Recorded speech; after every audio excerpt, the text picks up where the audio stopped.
This is Zen English Podcast, a mini podcast with unconventional tips for conventional English classes. What can you do when you do indeed have a traditional English class, possibly based on grammar and translation? The type of class where the teacher is the center of attention, it is not student-based, communication doesn't dominate the activities, what we call communicative-based learning, a style that is essential for making students fluent. What can you do in this difficult setting to make your own English more communicative and real? First and foremost, a positive attitude focused on having fun and enjoying the learning experience will provide an underlying foundation of energy and dynamics that will be with you for your entire educational life. This will help you when you do things like think in English. And when we say think in English, as we've talked about here on the podcast, we're talking about manipulating your thoughts, however simple and basic, so that they are based in English and always trying to stretch and grow the usefulness of your vocabulary and your language. If your English class is based on grammar and maybe even translation, this thinking in English is going to be essential for you to be successful as a communicative speaker and communicator of English. You need to think and reflect and respond mentally in English as if it were a conversation.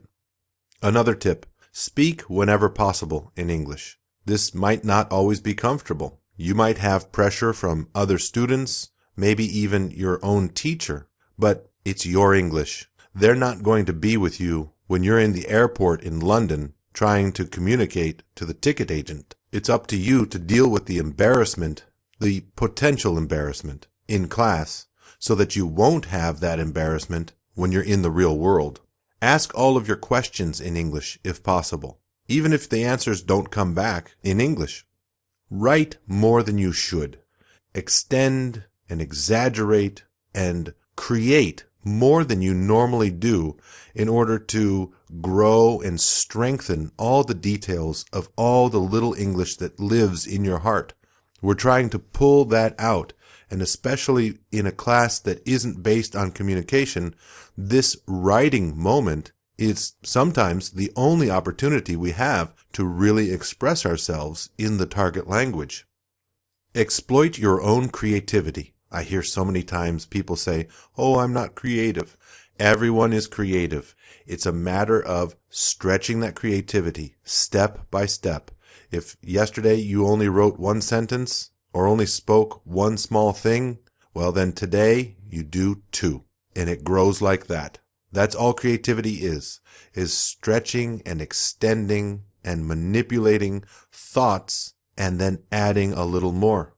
When you speak or write, try to purposefully and intentionally use extra words.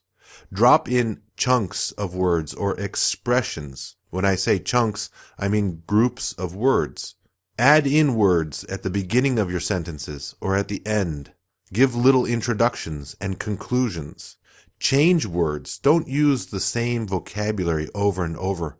Look for synonyms. Look for different ways of expressing the same idea. Use similes. The power of the word like is enormous. Instead of just saying he was heavy, heavy means fat, you might want to say he was large, like an elephant in the jungle. Why? Answer the question why. Always try to extend your language by answering the question why. As you write or speak, you will see that this can carry out into eternity. I like pizza. Why? Because it's delicious. Why? Because it has many ingredients. Why? Well, because pizza is a dish, etc., etc., etc. Extend. I've used that word many times already. What we're talking about here is exercise. And exercise is about flexibility and strength. Another great idea is to correct the corrections that come back to you from your teacher. Don't just take that paper and put it in a folder or fold it up and put it at the back of the book or worse, throw it in the garbage. Take those corrections and rewrite those corrections so that they are correct, and then you could even extend that into some fictional writing or add in those chunks or extra words and grow that work so that it becomes a work of art that is continually growing, not just a static exercise that it's finished, turned in, graded, and then put away. My last tip for today is writing fictional stories. This is something you can do on your own, at home, or even during class, especially if it's a boring class and you have time. But take the vocabulary that you've used that day or that you've accumulated for the week and create a fictional story. Use the tips that I've already spoken about.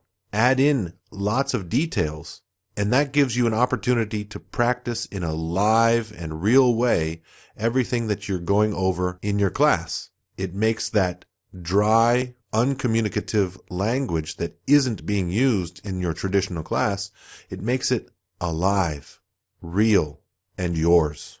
These are just some tips to help you in your conventional class, tips that you can use even in communicative classes. The power of your learning is in your own hands. You control your destiny. So take advantage of these tips and breathe a bit of fresh communicative air into your soul and heart as you try to have success with your own destiny, with your own English. This has been Zen English Podcast.